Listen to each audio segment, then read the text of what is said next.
講，一齊企硬，唔剔嘢。哇！你做得好好啊！呢句已經成為2026年嘅潮語啊！冇錯，今集我哋就一齊睇下，聽我講，一齊企硬，唔剔嘢呢句口號點樣提醒大家遠離毒品。而且唔止淨係講口號㗎，我哋仲會落區訪問市民，睇下大家點樣對抗毒品。呢個係咪毒品啊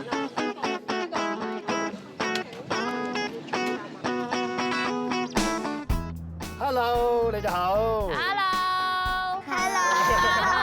你哋有冇聽過咧話？聽我講，一齊企硬，唔剔嘢呢句説話？有，一齊試下好唔好啊？聽我講，一齊企硬，唔剔嘢。咁呢句説話你覺得係咪好洗腦啊？係。企硬唔剔嘢係唔剔啲乜嘢啊？依托米子，一次都唔好試。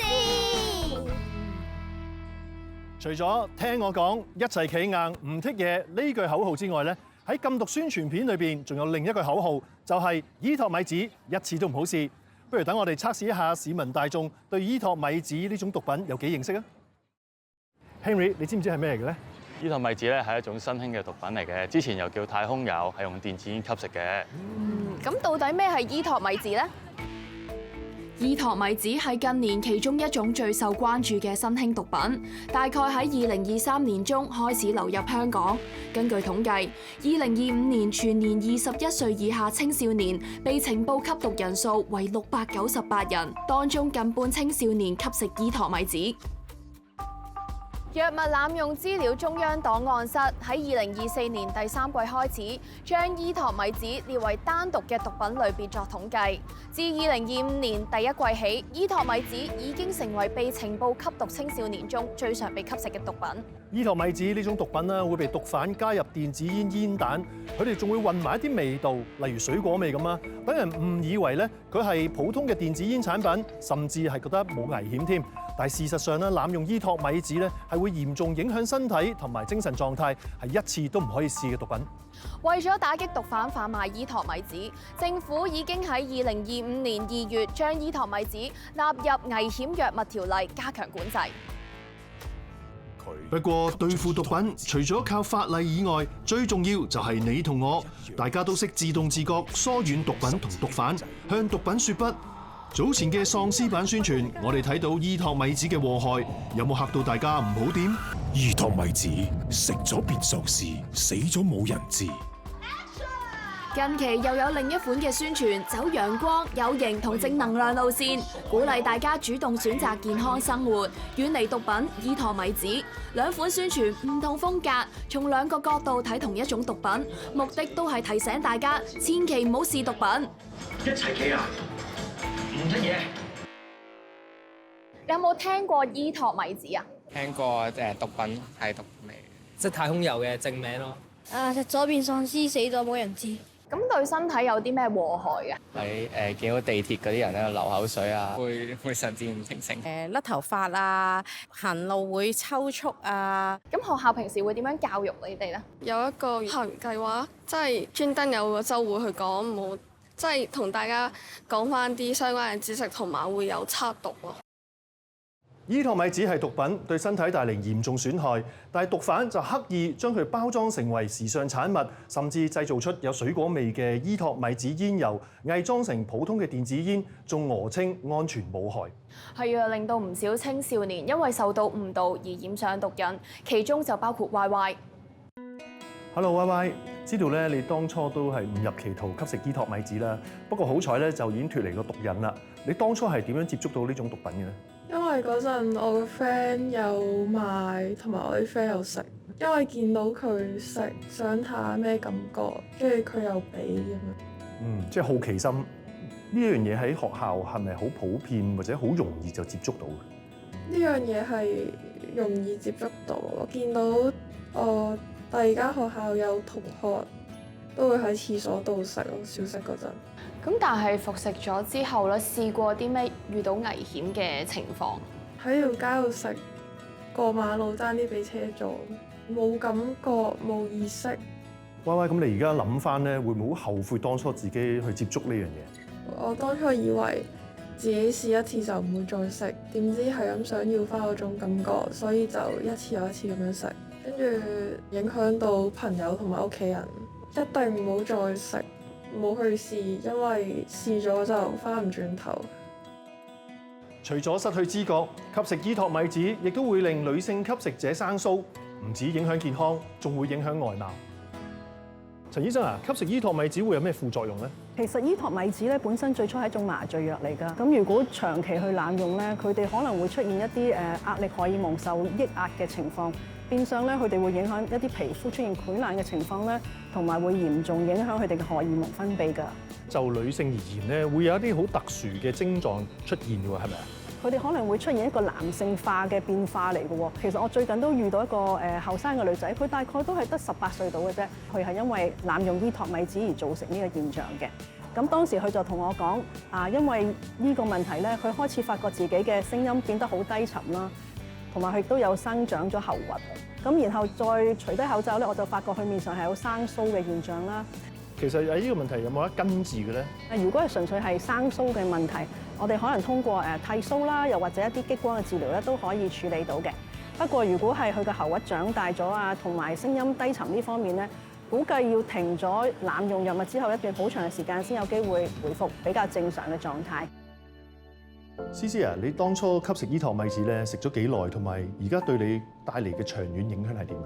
當時食依托米紙食咗3-4個月，試過會生鬚咯，佢好幼又好密咁樣，好核突，我覺得好受刺激。之後戒咗差唔多有1年左右，仲係會繼續5日剃一次鬚啊。咁你吸食咗依托米紙之後，對自己嘅身體有啲咩傷害？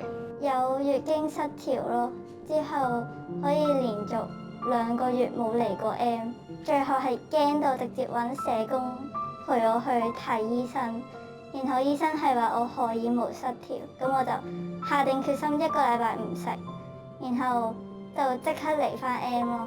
有冇聽過其他人食完依托米紙之後有啲好可怕嘅經歷啊？有聽過係俾人性侵完，然後佢自己都唔清醒唔知道，後尾去醫院 check， 然後先知話佢俾人性侵咗。然之後都有聽過嘅係食完之後喺度傷害自己，去攞刀戒手啊，然後流到成床都係血，然後醒翻先知道咯。濫用依托米紙到底點解會帶嚟咁嚴重嘅毒害？毒理學專家咁樣講。張醫生啊，我想問下，吸食依托米紙會有咩後果咧？因為依托米紙本身咧，佢係一隻鎮靜劑，佢係一隻麻醉藥。咁佢作為個鎮靜劑麻醉藥咧，其實佢用咗呢一隻藥咧，就會導致到嗰個濫用者咧，會有一種輕鬆咗，會冇咗咁多嘅焦慮感覺，或者係容易瞓着，會令到佢係有個失去一個反抗能力啦。如果係長期使用或者長期濫用，我哋講就會出現一個叫做脫癮嘅症狀。咁脫癮簡單啲嚟講，就係佢俾個濫用者個作用嘅相反，即係佢會感到焦慮，佢會感到瞓唔着，佢會失眠，佢會即係可能有啲暴力嘅傾向。女性吸食者點解會有生鬚嘅情況出現嘅？女性濫用者響濫用依托米紙之後咧，佢個問題係會比起男性再多一重嘅，就係因為依托米紙咧本身佢會令到我哋腎上腺皮質裏邊嘅一個酵素咧係停咗。正如我哋好似倒一杯水落去個台面咁樣，當佢唔可以直接流落去嗰陣時咧，佢就會流咗去側邊。咁所以響女性度咧，即係濫用依托米紙咧，就會做多咗雄性荷爾蒙出嚟。咁然之後咧，慢慢就會出現脫髮、生鬚嗰啲現象。濫用得最多嗰一批嘅濫用者咧，其實佢哋就即係嗰把聲音會變得低沉，然後即係有機會係會有生殖器變形嘅情況。電子煙係吸食依托米紙嘅工具，但係由2026年4月30日起，任何人咧都唔能夠喺公眾地方管有電子煙等指明另類吸煙產品。希望呢個控煙禁令可以有效打擊吸食依托米紙。要令吸毒風氣絕跡，除咗立法、執法同政府宣傳之外，年輕人嘅朋輩力量亦都係相當重要。由同齡人幫同齡人，令更加多人知道一次都唔好試唔係口號，而係保護自己嘅底線。政府組織多個青年團體，透過不同活動幫青年建立禁毒意識。警方毒品調查科喺2021年成立禁毒領袖學院，並每年喺全港挑選100名中學同大學生成為學員。舊年10月舉辦嘅滅罪精英運動會就有禁毒領袖學院嘅學生參與，透過攤位活動，將無毒文化帶入校園同推廣至社會每一個角落。我哋嘅 VR 遊戲有特別係講係伊托米字啦，都係呢排最流行嘅一個毒品嚟嘅，係入面有啲模擬咗一個吸食咗伊托米字之後嘅視覺啦，又有啲幻覺啊，令佢哋可以好似身臨其境一樣去明白到毒品真係一啖都咪滯。希望係透過呢個計劃入邊嘅活動，去將禁毒嘅信息以我青少年嘅身份去帶俾我身邊嘅朋輩，咁啊希望係更加有說服力啦，更加有成效咁樣令到佢哋唔好去吸毒。香港海關青年發展計劃亦不時舉辦禁毒講座同模擬執法行動，令青年更加清楚吸毒同販毒嘅後果。咁聽完成個伊托米字嘅禁毒講座啦，咁其實最深刻嘅就係了解到一個濫用伊托米字嘅危害啦，搞到身體差啦，仲要唔靚，仲要屋企人咁擔心，真係唔抵。如果我見到身邊嘅朋友有吸食伊托米字啦，咁我都會直接講清楚，其實吸食伊托米字嘅潛在危害啦，同埋法律後果嘅。咁作為朋友，都係要趁早勸佢回頭啦。政府更加委任一批青年校園禁毒大使，佢哋將肩負去到校園宣揚禁毒信息嘅使命，帶禁毒精神入校園。我希望通過呢次機會咧，向大眾啦，尤其是係年輕嘅一代咧，去講述翻正確嘅毒品資訊啦，一啲正向嘅人生價值觀啦，可以幫助到佢哋走過困境啦。透過一啲唔同嘅義務工作啊，或者工作坊嘅時候咧，佢哋就可以培養佢哋嘅正面嘅價值觀啦，一啲嘅自信心啦，同埋責任心啦。咁喺一個咁正向嘅目標啦，同埋社交圈子嘅情況底下咧，佢哋就可以遠離毒品嘅誘惑啦，同埋去毒品咧就係堅決嘅拒絕啦。禁毒工作需要多方協助，除咗政府、學校、家人嘅支持同信任都好重要㗎。冇錯，下一節我哋就由呢個角度睇下點樣對抗毒害。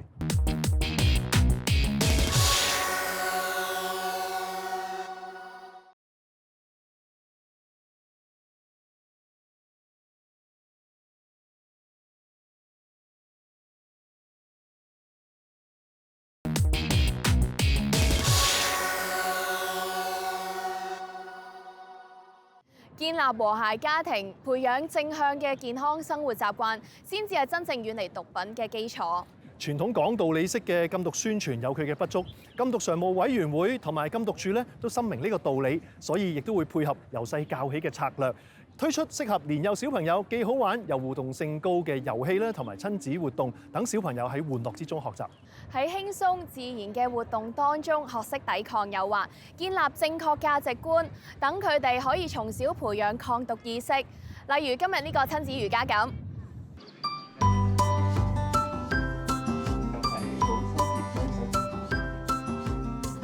呢個健康加倍親子抗毒日由禁毒處主辦，旨在透過簡易嘅親子瑜伽，凝聚家庭正能量，抵抗毒品嘅誘惑。用個打開個口伸展。今次親子瑜伽戶外活動喺啟德、中環同荃灣舉行，適合家庭參與，更設有攤位遊戲，學習分辨健康同有害嘅選擇，認識毒害並拒絕毒品。Winnie 今日就帶同佢嘅小朋友到中環天馬公園參與禁毒處舉辦嘅健康加倍親子抗毒日。今日咧，你玩咗啲咩遊戲啊？親子瑜伽同埋禁毒攤位遊戲。裏面邊樣嘢最好玩嘅？掟豆袋，掉走啲毒品 say no。哦，掉走晒啲毒品 say no 係咪啊？你掟嘅時候係點掟㗎？唔要佢係咪啊？問下媽咪啊，媽咪啊，咁你點解今日會帶囡囡嚟參與呢個活動嘅？因為平時咧我哋一齊睇電視新聞嘅時候咧，會見到有啲關於毒品嘅新聞啦，又或者係平時搭地鐵喺地鐵站見到關於禁毒宣傳嘅海報嘅時候咧，小朋友都會有啲好奇心，咁我都會盡量解答多少少俾佢聽嘅。咁但係見到今日個活動就係關於禁毒啦，咁樣就多一個渠道俾佢了解多少少，咁我就帶佢嚟。你自己對邊一個活動當中係最開心、最好玩？你自己覺得？親子瑜伽。點解咧？因為有一啲雙人動作嘅時候咧，我發覺原來我個囡囡係個平衡力係比我更加好嘅。我就成日爭啲整冧佢。係咩？咁你自己平時有冇都會留意開關於青少年吸毒嘅問題咁啊？有啊，有時見到啲人都擺啲短片上網啦，見到有啲青少年喺公眾場所，又或者係喺公共交通工具嗰度拎啲毒品出嚟吸食啦，咁樣都覺得情況好嚴重。我都會同佢一齊討論啦，話俾佢聽吸毒之後帶嚟好嚴重嘅後果啦，會嚴重影響到佢嘅身體健康啦，甚至係當佢唔清醒嘅時候會損害到其他人啦。咁今日呢個活動點樣幫到手去教小朋友遠離毒品呢？今日呢個活動有親子活動啦，又有攤位遊戲啦。我覺得小朋友一路玩一路學習，又有家長陪伴喺身邊咧，佢哋吸收到嘅禁毒信息一定係會更加深刻。除咗提醒危害，禁毒處亦會透過正向活動，鼓勵大家用健康方法減壓同建立抗毒能力。嗱，你就介紹咗親子瑜伽啦，我都有禁毒親子活動介紹俾你啊！你睇下，禁毒處咧喺全港多區推出唔剔嘢超級型快閃抗毒攤位遊戲。嗱，參加者咧可以化身成為人生守護隊隊員，分辨健康同埋危險嘅事物，認識同埋拒絕毒品，仲會學到平衡良好生活習慣。咁樣嘅玩法其實有啲咩好處呢？嗱，其實巧妙之處咧就在於可以俾小朋友喺輕鬆歡樂嘅氣氛之下接收禁毒嘅資訊，透過身體力行參與具教育意義嘅遊戲，建立正確嘅價值觀。Hello Jace， 你玩咗咩啊？今日玩咗掉豆袋，咁點解要掉嘅？因為要掉走啲伊托米醮。掉走啲伊托米醮啦，嗬。Jace 爸爸，你驚唔驚伊托米醮呢一種新興嘅毒品會影響到小朋友啊？都驚㗎，因為呢啲新興嘅毒品咧，對啲小朋友嚟講，如果接觸到就會影響到好深遠。咁你會點預防呢？咁咧，希望我就參加多啲禁毒嘅活動啦。希望政府會舉辦多啲咧公眾教育嘅活動，咁讓市民咧可以避免到接觸毒品嘅機會咯。Stephen 啊，有冇見過人吸食伊托米醮啊？我親眼就未見過，但係喺網上邊同埋睇新聞就留意過咯。咁作為爸爸，你會點樣教育自己嘅小朋友呢？就通常叫佢留意翻解釋翻佢伊托米醮或者毒品係有咩禍害，對身體有咩影響嘅，同埋可能對腦部發展好大問題嘅喎，讀書啊、翻工啊、精神唔精神啊咁樣咯。咁通常我哋都會話聲毒品千祈唔好接觸啦咁樣咯。會唔會借助外力去教育小朋友啊？呢個一定要㗎啦。通常我哋就留意翻香港政府嘅宣傳啊、刊物啊，同佢解釋翻話毒品千祈唔好掂，企硬唔好剔嘢。最有效嘅禁毒工作一定係預防，仲要用適合唔同年齡層嘅市民獲取資訊嘅方式去宣傳。不過其實好多時候最重要防線就喺日常生活當中身邊人嗰份關心。但假如子女一時誤入歧途接觸毒品，作為家長又可以點做呢？呢個話作為前線社工，你有冇啲咩建議俾家長，令到佢哋可以早啲察覺到自己仔女吸食伊托米醮呢一種新興嘅毒品啊？我哋會建議家長咧留意以下呢啲咁嘅情況啊，包括咗佢哋會唔會長時間喺房嗰度吸毒啦，或者即係有啲聲音係好似吸食伊托米醮嘅聲音啦，佢哋會唔會有一啲嘅短訊同一啲毒販有啲買賣溝通嘅情況啦？咁身上面會唔會有一啲嘅化學嘅氣味，譬如啲生果味啊、一啲大麻呢一啲嘅味道等等啦？咁啊最嚴重，如果係佢哋已經去到有啲口齒不清啦、行路已經步履不穩啦、有啲頭暈啊呢啲咁嘅情況咧，其實已經係一個好大嘅一個警號嚟㗎啦。其實我諗我哋都建議家長其實即係都應該要辨識得到，可能青少年可能有一啲咁嘅危機。我哋以往咧都試過有好多家長咧，其實都透過熱線電話咧去揾我哋去幫手㗎。咁佢哋其實都係見到咧屋企自己嘅子女咧有啲咁嘅情況啦，咁所以都向我哋求助。我哋試過最嚴重有一個個案咧，係家長咧見過一個年青人咧神情好迷糊嘅情況底下咧，行咗出廳嗰度，然後去便溺啊。咁如果不幸真係發現仔女真係吸食伊托米醮，咁佢哋應該點做好咧？我相信家長一定會好擔心啦，有時家長可能會好嬲啦。咁其實我哋建議家長咧都係要控制下自己嘅情緒先啦，咁啊冷靜啲去處理嗰件事。咁另外就多啲同青少年多啲去溝通啦，去了解啦，多啲聆聽佢哋究竟真實嘅情況係點樣啦。咁同埋我哋去一齊尋求下有冇啲方法去解決呢個問題嘅。咁可以揾邊個求助啊？咁我哋其實建議家長咧可以透過政府同埋啲社福機構嘅熱線啦，咁啊聯絡翻一啲專業嘅社社工。咁最終我哋其實希望咧，都係可以幫助子女咧去明白，家長其實都係鼓勵佢哋去戒除毒品，希望佢哋過翻一個正常嘅人生。咁你有冇啲咩説話想同吸緊毒嘅年青人講？依托米字呢個咁嚴重嘅毒品咧，我哋係呼籲年青人真係一次都唔好試。吸食毒品對個人身心健康造成長遠不良影響，亦都會令身邊愛你嘅人擔心、傷心。管有或者販運毒品，亦都會有嚴重嘅法律後果。依托米子入侵市面，危害市民安全，但好彩執法部門已迅速回應，作出部署，以行動阻截供應。依托米子同佢嘅類似物都係毒品，販運同非法製造有關毒品，最高可被判終身監禁同罰款500萬元；而管有同服用呢啲毒品，最高可被判監禁7年同罰款100萬元。Rosanne， 你有冇聽過飛機豬啊？其實咧就係販毒集團請人快閃來回海外地方運毒嘅。咁而近年新興嘅依托米字咧就係常見目標之一。冇錯 ，Patrick Sir， 年輕人要對毒品保持警惕，切勿因為好奇而嘗試毒品，或者因為一時貪念而參與販毒活動，更加千祈唔好參加免費旅行做飛機豬運毒啊！所以配合禁毒處呼籲啦，我都提醒年輕人千祈唔好貪圖免費旅行或者利益。長假期期間聚會又或者外遊嘅時候，都要對毒品保持警惕，因為干犯毒品罪行會負上嚴重刑責，當中販運毒品最高嘅刑罰可以判終身監禁同埋罰款500萬元嘅。